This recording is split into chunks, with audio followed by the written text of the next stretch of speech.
Hey, I'm Valerie from Asmbly Makerspace. I'm the executive director over there, and we are basically, if you don't know what a makerspace is, it's basically like having a gym membership for tools.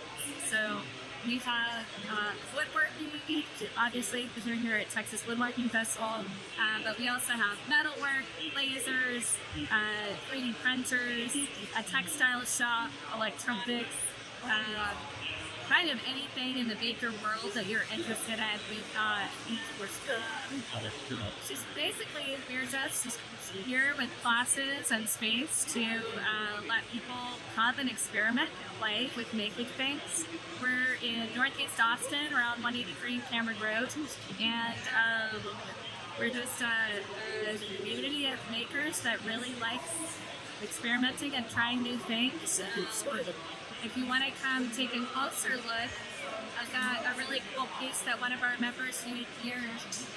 This is a nightstand that one of our members made.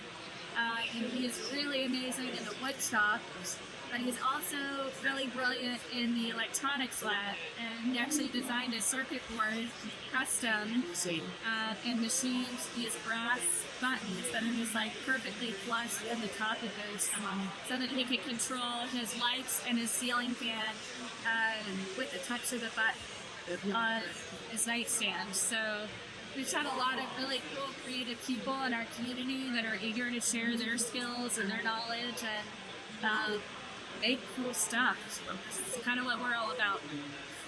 Thank you.